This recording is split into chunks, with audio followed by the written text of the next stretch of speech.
I was 58 when I walked out. There was no affair, no screaming, no broken plates or slammed doors, no motel receipts or secret texts. I just quietly packed a single duffel bag, wrote a note in the kitchen, and drove 6 hours north to a cabin I found on a last-minute rental site. I booked it the night before, on my phone, sitting right next to the woman I'd been married to for 3 decades. She was watching a home renovation show. I was planning my exit. We were high school sweethearts, married at 22, mortgage by 25, first kid at 27. We did the things good people are supposed to do. She was a good wife. I was a decent husband. We paid our taxes, went to church, volunteered at school fairs. We had matching lawn chairs and a Costco membership. We raised 2 kids who graduated, got jobs, didn't join cults or end up on the news. On paper, we were fine. Actually, we were better than fine. We were boring, safe, predictable, responsible, and for years, I thought that was enough. But if you ask me to name one thing we laughed at together in the past 5 years, I couldn't tell you. If you asked me when I last held her hand without there being a receipt or keys between us, I'd come up blank. Love, I think, doesn't always die in a big explosion. Sometimes it just drains out, quietly. Our love didn't crash. It faded. Through hundreds of Tuesdays, through grocery lists, muted television, separate phone screens on the same couch. We didn't fall out of love. We just stopped remembering how to be in it. For a long time, I thought, that's marriage. You're older now. Be grateful. Stop being dramatic. So I stayed. But about a year ago, I found myself sitting alone in a garage at 11 p.m. No music, no beer, no particular reason. And I cried. Not because of anything specific, just because. And it hit me. I'd been holding my breath for 10 years. 10 years of going through the motions, of cutting the grass, taking the trash out, making coffee, nodding politely. 10 years of smiling at friends, joking at barbecues, showing up at weddings, without ever really being in my own life. I wasn't sad, I was numb, and I realized I didn't even know who I was anymore, outside of being her husband, their dad, the guy who always had jumper cables in his car.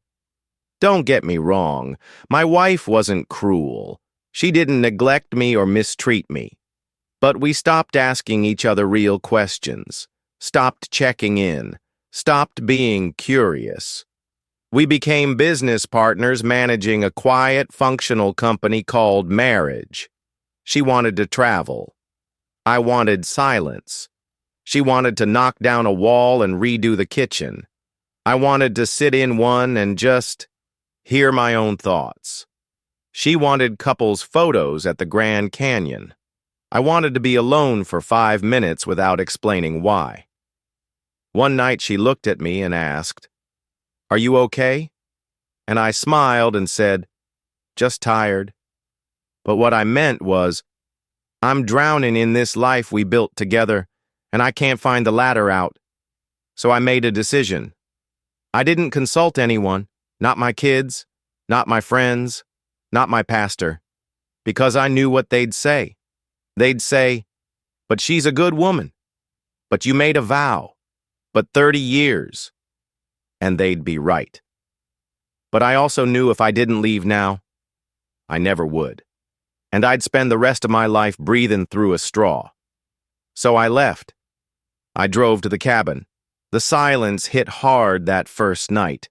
I cooked eggs for dinner and messed them up, sat on a creaky couch and scrolled through streaming apps, unsure what to watch when no one else is in the room. I slept for 9 hours, then 10, then 12. And when I woke up on that third morning, I didn't feel guilty. I felt like my lungs had finally remembered how to work. I called her 2 days later. She picked up on the first ring. She didn't cry. She didn't scream. She just said, "I figured you were leaving. I just didn't know when." That hit harder than any insult ever could. She'd known. She'd felt the drift too. But like me, she thought staying was the right thing, the safe thing, the good thing, the thing decent people do. She said, "I hope you find what you're looking for." And I lost it. Because in that moment, I realized something brutal. She had been holding her breath too. Now I live alone. Small apartment, no stairs, too much quiet.